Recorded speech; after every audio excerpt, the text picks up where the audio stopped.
All right, everybody. So it is garlic season here in Ohio. I order my seed garlic from a place called Fruition Seeds.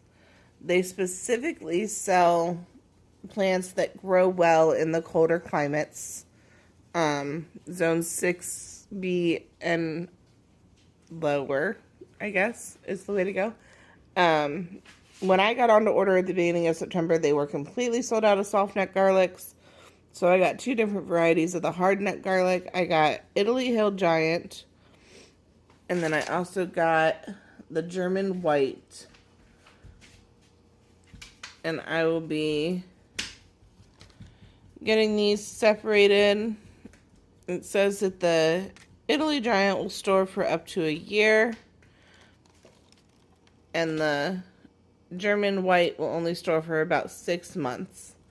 So we'll have to keep an eye on that next year when we go to pull them out. But right now I'm going to get them all separated and ready to go into the ground so that after lunchtime I can get them all out and planted.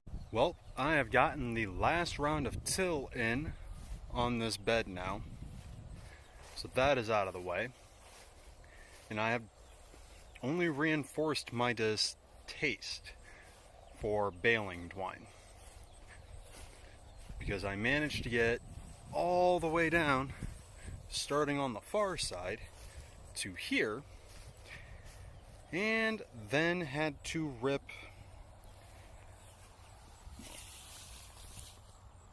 all of that out of the tiller. But it's done. So that's a plus. Alright, so we got our garlic all peeled and ready to go in the ground. Some of these cloves of garlic are absolutely massive. This is the German White. And then we also have the Italian Giant.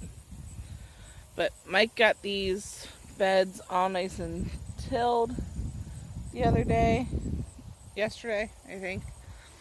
You can still see where Mr. Brown had planted turnips and radishes in here. Some of them are just kind of got tilled in with everything. They'll break down and give the ground nutrients over the winter. But we have all this space. And like I said, this is half of the garlic that we have to plant. And Bryn will be bringing the other half out in just a minute. But we're going to get this all planted today so that our garlic is in and ready to go for next summer, really, because it won't be ready to pick until June or July. But we're going to get it in the ground.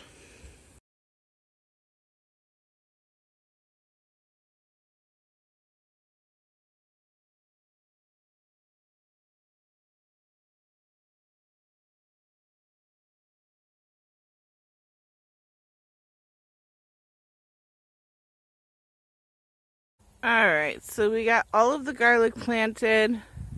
I'd say we did about 15 to 20 feet of this garden bed. And they're spaced about every 8-ish inches across. So, it's a pretty good chunk of garlic. Hopefully it all comes up well. And we are enjoying our own homegrown garlic next fall and end of summer. Alright everybody, so we have our tomato sauce all pureed up and ready to get thrown in jars. We have our jars heated and sanitized, ready to go. Our lids are getting in the water to get heated. And the water bath canner is heating up. Mike is pitching in to help me out because my silly self decided to do dishes, and the little bit of a scab that I had managed to get on my cut washed off. So, silly me. Lesson learned. No more dishes till it's actually healing. But that's where we're at right now. I'll give you an update in a little while. Alright, so for canning this week, we have our 5 jars of the smooth applesauce, our 7-quart jars of the diced tomatoes, and then we have 7 quarts of tomato sauce in the canner right now, and probably at least another 3 or 4 in the roaster that'll need to go in the canner tonight. So that's what we've canned this week. Mr. Brown did bring home some more apples today, but I believe those are meant to be for fresh eating and for a fresh apple pie, because he also brought home some ice cream. So that is on the agenda for tomorrow. I will check in with you guys in a little.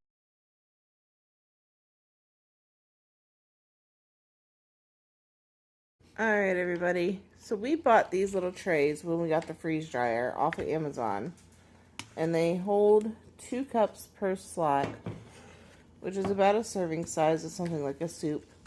And when we made the gumbo, we froze the leftovers in the trays so that we could have somewhere to save them. Well, now that we've got the freeze dryer up and running, we want to give it a shot and see how it does with soups. So we are going to get these popped out of these trays and put onto the Harvest Right trays, and then get them in the freeze dryer tonight. Alright, so we have the gumbo on the Harvest Right trays. Got it all set up again. I'm just gonna get start. They were pre-frozen.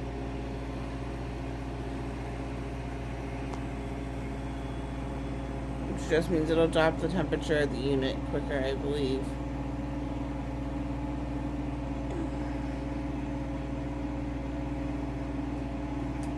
Our drain valve is closed.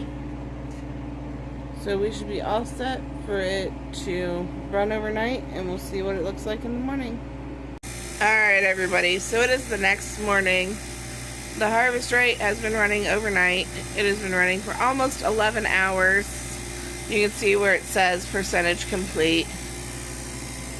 So, just wanted to check in this morning and see where that was at before we closed out the video.